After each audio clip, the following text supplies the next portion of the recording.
अब हमारा अगला chapter BSc first year major botany का है ग्लोबल वार्मिंग। इस पर शॉर्ट नोट आ सकता है, ग्लोबल वार्मिंग और क्लाइमेट चेंज। अब हम इसके बारे में डिस्कस करेंगे कि इसमें क्या क्या आपको इम्पोर्टेंट पॉइंट्स ऐड करने हैं। देखिए, ग्लोबल वार्मिंग और क्लाइमेट चेंज होता क्या है। सबसे पहले तो आप परिचय देंगे इसका। ग्लोबल वार्मिंग, ग्लोबल मतलब धरती का, ग्लोब से मतलब पृथ्वी, वार्मिंग मतलब गर्म होना। तो पृथ्वी का जो औसत तापमान है वो बढ़ता जा रहा है। ये देखिए यहाँ लिखा है, ग्लोबल वार्मिंग का अर्थ पृथ्वी के औसत तापमान में वृद्धि। दूसरा शब्द है क्लाइमेट चेंज, जलवायु परिवर्तन। तो धरती के गर्म होने के कारण क्या हो रहा है, जो मौसम का पैटर्न है वो बदल रहा है। ठीक है, उसको बोलते हैं क्लाइमेट चेंज। आपने भी अनुभव किया होगा और अपने बड़े बूढ़ों से सुना होगा कि गर्मियाँ बहुत तेज़ पड़ने लगी हैं। ठंड में भी कभी भी गर्मी की फीलिंग आ जाती है। बारिश का भी कोई भरोसा नहीं है। तो सीजन्स में चेंजेज आ रहे हैं, इसको बोलते हैं क्लाइमेट चेंज। ये हो क्यों रहा है, इसमें प्राकृतिक और मानवीय दोनों कारण हैं, लेकिन सबसे ज़्यादा इंसानों के कारण ग्लोबल वार्मिंग और क्लाइमेट चेंज हो रहा है। सबसे पहले देखेंगे कि हम ग्लोबल वार्मिंग के कारण कौन कौन से हैं। पहला कारण है ग्रीन हाउस गैस। आपने सुना होगा ग्रीन हाउस गैस। अब ग्रीन हाउस गैसेस को ग्रीन हाउस गैसेस क्यों कहते हैं, सबसे पहले इसको समझ लेते हैं। ग्रीन हाउस या ग्लास हाउस ठंडे प्रदेशों में रहने वाले जो किसान होते हैं वो बनाते हैं, और ये कैसे काम करता है आपको हम दिखाते हैं। देखिए, ये देखिए, हम आपको एक डायग्राम बना के दिखाते हैं। ये मान लीजिए ग्लास हाउस है जिसके अंदर किसान खेती कर रहे हैं। ठीक है, ये ग्लास का बना हुआ है। यहाँ अंदर पौधे लगे हुए हैं, ये अंदर पौधे हैं। तो ये सन हो गया, सन की रेज यहाँ अंदर तो आ जाती हैं। ठीक है, और दिन में पौधों को हीट भी मिल जाती है, राइट। लेकिन अब यह हीट वापस भी चली जाएगी। ठीक है ना, बहुत सारी किरणें तो रिफ्लेक्ट होकर वापस चली जाती हैं, लेकिन जो यहाँ पर मिट्टी और दूसरी चीज़ें हैं उनमें वो हल्की फुल्की गर्म हो जाती हैं। उनके गर्म होने से क्या होता है, नए रेडिएशन निकलते हैं। इसको बोलते हैं इंफ्रारेड रेडिएशन। और ये इंफ्रारेड रेडिएशन कम एनर्जी के होते हैं, तो ये वापस फिर से यहीं कांच के अंदर पहुंच जाते हैं।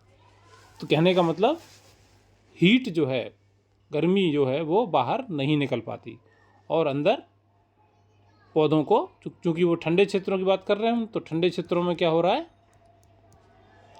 टेम्परेचर बहुत कम होता है, तो यहाँ पर टेम्परेचर मेंटेन हो जाता है। इसे बोलते हैं ग्रीन हाउस या ग्लास हाउस इफेक्ट।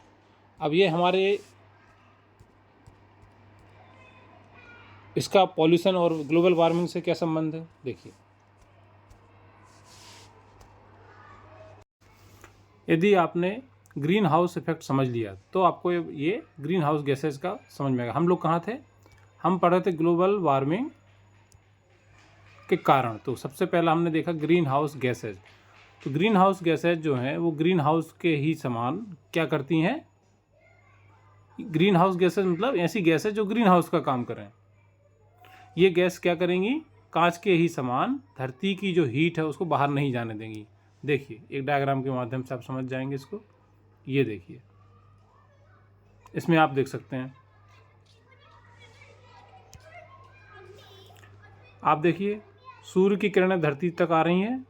आप यहाँ आप थोड़ा सा ध्यान दीजिए, ये धरती का यहाँ पर देखिए अलग आपको अलग कलर दिख रहा है। इतने में इतने ऊपर वाला हिस्सा अलग कलर का है। यहाँ गैसेज हैं, तो देखिए ये ग्रीन हाउस गैसेज हैं। यहाँ पर सन की जो हीट है धरती से आकर बहुत सारी हीट वापस चली जाती है बर्फ़ से टकराकर, पौधों की पत्तियों के माध्यम से। और जो हीट एब्जॉर्ब होती है धरती पर, वो हीट क्या होती है, ये देखिए ऑरेंज कलर से बताया है। धरती से हीट बाहर जाने की कोशिश करती है, लेकिन चूंकि यह हीट जो है कम एनर्जी वाली होती है, तो वो वापस धरती तक मुड़ जाती है बादलों के कारण, कार्बन डाइऑक्साइड गैस के कारण, और दूसरी भी गैसेज होती हैं। तो जितनी भी गैसेज यहाँ हीट को वापस भेजती है वो है सभी हैं ग्रीन हाउस गैसेज। देखिए कौन कौन सी हैं। कार्बन डाइऑक्साइड, ठीक है, methane, nitrous oxide, fluorinated gases, तो ये सब ग्रीन हाउस गैसेज हैं जिनके कारण ग्लोबल वार्मिंग होती है। यह जो डायग्राम है ऑथर एब्रेजिल और विकीमीडिया से लिया है। इसके बाद हम आपको इसका एक लाइव वीडियो भी दिखा देते हैं जो कि विकीपीडिया पर ही है और ये उसका सोर्स है। ये सब आपको अपने एग्जाम में नहीं लिखना, लेकिन आपको समझाने के लिए मैं आपको दिखा देता हूँ। ये मैंने लिंक ले रखी है उसकी वीडियो की, विकीमीडिया से, विकीपीडिया सॉरी।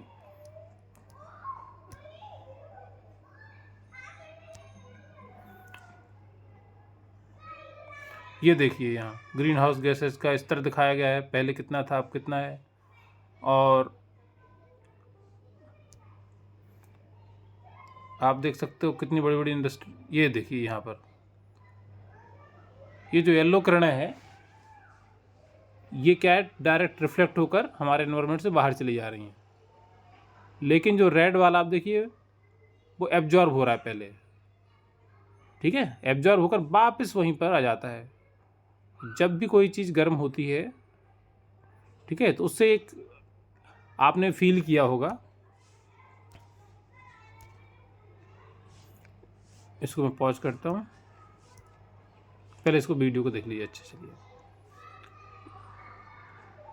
इसको हम वापस चलते हैं। आपने वीडियो देखा, ठीक है, तो इससे आपको समझ में आ गया कि, और इसको एक और एग्जांपल आप समझ सकते हैं कि जब भी कोई चीज़ गर्म होगी आप यदि उसको दूर से हाथ रखेंगे उस पर, मतलब दूर रखेंगे उससे हाथ, तब भी आपको समझ में आता है कि उससे कुछ हीट निकल रही है। हीट क्या है एक्चुअली, वो वेव्स ही हैं, ठीक है। तो ये जो हीट की वेव्स होती हैं ये इनकी वेवलेंथ ज़्यादा होती है, एनर्जी कम होती है, तो ये ऊपर जो ग्रीन हाउस गैसेज हैं उनको क्रॉस नहीं कर पाती है। तो हमने क्या क्या देख लिया है, ग्लोबल वार्मिंग के कारण देख लिया हमने, ग्रीन हाउस गैसेज और ग्लोबल ग्रीन हाउस इफेक्ट देख लिया। इसके बाद आता है दूसरा कारण, वनों की कटाई। पेड़ कार्बन डाइऑक्साइड को अवशोषित करते हैं, इसलिए वनों की कटाई से वायुमंडल में कार्बन डाइऑक्साइड की मात्रा बढ़ जाती है। ये भी ग्लोबल वार्मिंग का एक कारण है। इंडस्ट्रियल एक्टिविटीज़ के कारण भी ग्रीन हाउस गैसेज निकलती हैं, वाहनों से भी ग्रीन हाउस गैसेज निकलती हैं जिनसे ग्लोबल वार्मिंग होता है।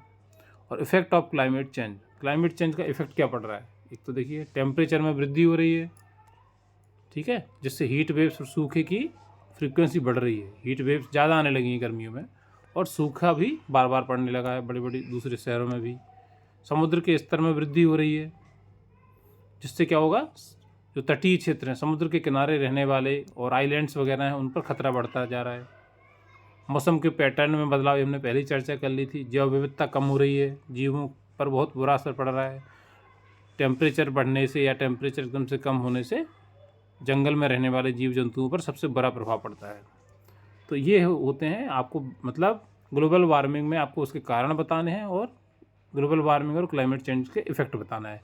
कृषि पर भी बुरा प्रभाव पड़ रहा है, मानव स्वास्थ्य पर तो पड़ ही रहा है, तो ये सब आप इसमें इंक्लूड करिए। और कुछ इंपॉर्टेंट डेटा आप देख सकते हैं। कार्बन डाइऑक्साइड जो है बहुत 280 ppm थी, जो अब 415 ppm तक पहुंच गया है उसका लेवल, ठीक है। वैश्विक तापमान में वृद्धि हो रही है, पूरा जो एवरेज टेम्परेचर है धरती का वो बढ़ रहा है। समुद्रों के स्तर में वृद्धि, तो इस तरह से बहुत सारी एक्स्ट्रा जानकारी भी आप अपने एग्जाम में दे सकते हैं। क्लाइमेट चेंज से निपटने के उपाय क्या हैं, वही सब जो आप पॉल्यूशन में आपने पढ़े थे। पॉल्यूशन कम करें, नवीनीकरण ऊर्जा का उपयोग करें, ऊर्जा दक्षता में सुधार करें, एफिशिएंसी बढ़ाएं इंस्ट्रूमेंट्स की, फॉरेस्ट लगाएं, ऐसी एग्रीकल्चर करें जिसमें कम ग्रीन हाउस गैसेज निकलें, अंतर्राष्ट्रीय सहयोग करें, ठीक है। तो ये सब चीज़ें आप एग्ज़ाम में दे सकते हैं। Thank you. और इसमें जो चीज़ें हमने आपको जो डायग्राम दिखाया उसके सोर्स हमने यहाँ पर दे रखे हैं, उनको इन सब वीडियोज़ के लिए लिंक के लिए थैंक यू।